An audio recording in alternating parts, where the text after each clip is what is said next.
been a railroad yard since before the Civil War, and as the cars behind me show, it is still currently used very much as an interchange yard between the Main Eastern and Pan Am. And you can see what a perfect site it is for this purpose. The layover facility will be to the left of them. Still, no houses. A thick band of trees on the south side where most of the opposition has been centered.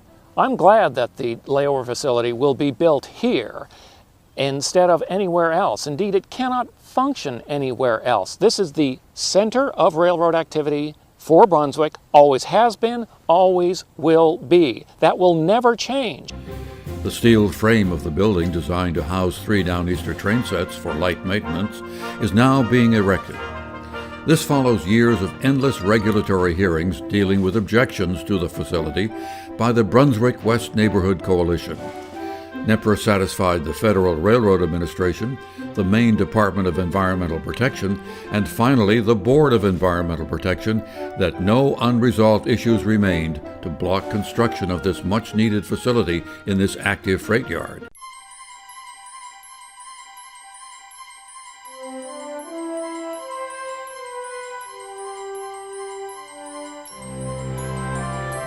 It is an active site, and we have a lot of potential trip hazards out there, a lot of equipment moving around, guys carrying anything that possibly could hurt you would if you weren't paying attention.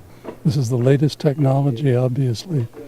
It may, at this point, be the only one of its kind. This should allow expansion not just to Brunswick, but other services in other parts of the state and outside the state. But this facility can do it all. The future has been built into this building.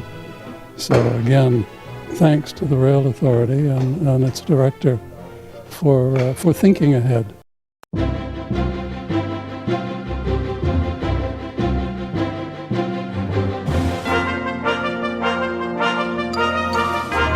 My name's Jim Russell. I'm the Special Projects Manager for NEPRA.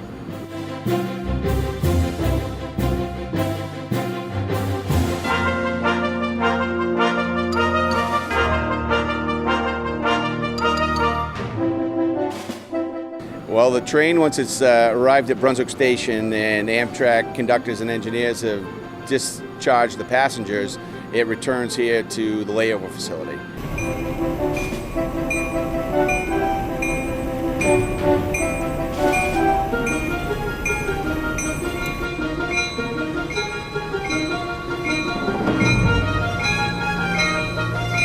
It enters the building through the main door.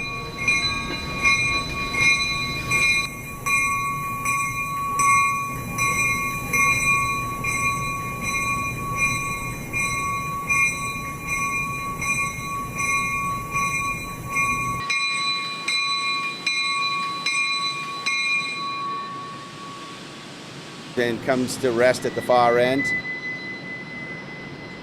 to be tied in with the 480 volt head end power as well as compressed air, both provided by the facility to allow the locomotive to shut down. The building can handle 3 full 6-car train sets. It's as soundproof as engineering could make it. It's fully been tested both on the design side as well as we're having testing here operationally, and it's proven out to be just what was expected. When you look behind you, how do you feel? Appreciative that the train is in here, come to rest, and the facility is performing just as intended.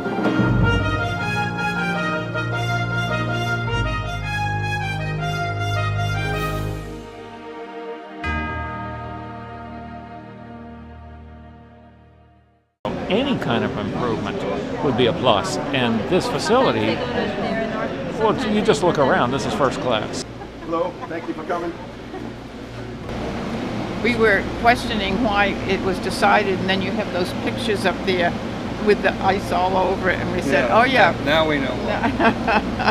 I think it's a good thing, get these things in out of the weather for these guys to work on, and keep the noise down. It's really functional. Just fantastic. We think it's a long time coming, and we're happy that we're extending rail service further up the coast of Maine. It was a struggle, wasn't it? It was, and we all sadly watched it in the paper, but, you know, in the end, there was a rail yard here. There's just a better one now. I wonder what the fuss was all about. Now it's here. It looks good.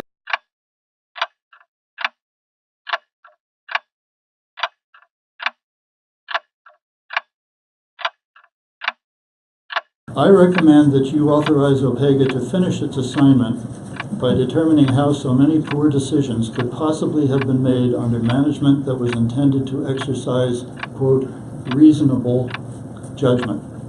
They approached requested change with negativity. The demand for greater stewardship by NEPRA is now. So the onion might have to be peeled back a ways to see what is actually going on out there.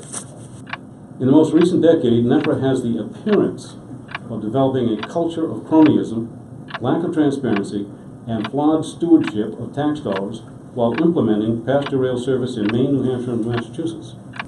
I really take umbrage at the statement that there's an appearance of cronyism. I heard a bunch of trite expressions, where's the beef, you need to peel the onion. Well, it's time to peel the onion on, quote, cronyism, close quote. I have attended many of the NEPRA board meetings, and yes, things are rubber stamped. It's just done. Know that, because it is rubber stamped. The executive director, again, top in what she does, but when she puts forth something, the members of the board of directors all say aye.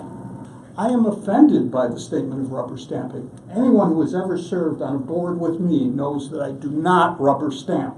I am very critical about financial affairs. I do not rubber stamp. I ask very critical questions, and I expect to get answers. And I get good answers from the staff, who are second to none. And what really pains me is to see how they are being taken down in the mud because of people with their own personal interests, whether they live close to the track or otherwise. I work a lot with Amtrak. I work with them on a variety of different levels. I work with them at the superintendent level, which is the people that run the Downeaster service. At the regional level, we were dispatched out of the Northeast Division, and I work with them out of the corporate level in Washington, D.C. And Amtrak, has a bad rap for being rigid. And I was listening to some of Mr. Snyder's experiences that he had working with VRE, and they can be tough.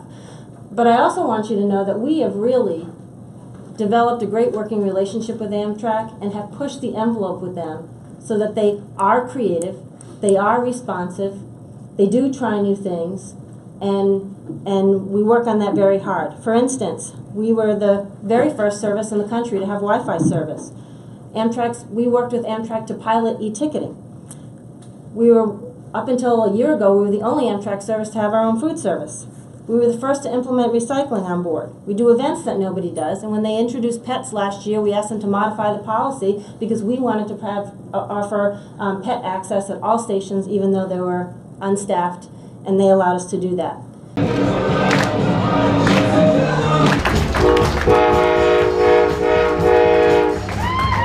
Here you go, guys.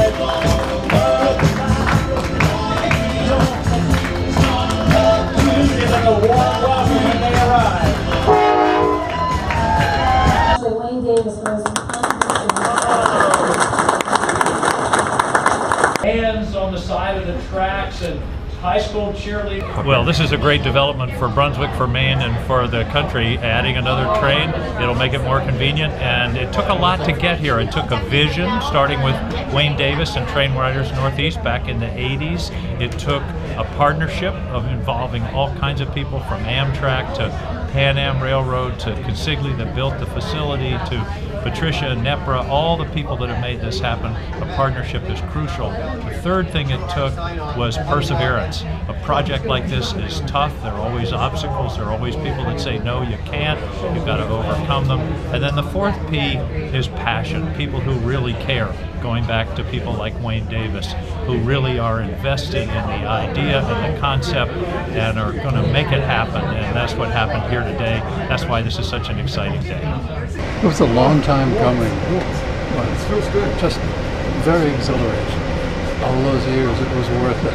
just looking at the expressions on the faces and hearing the speakers, this is another milestone for the Downeaster story.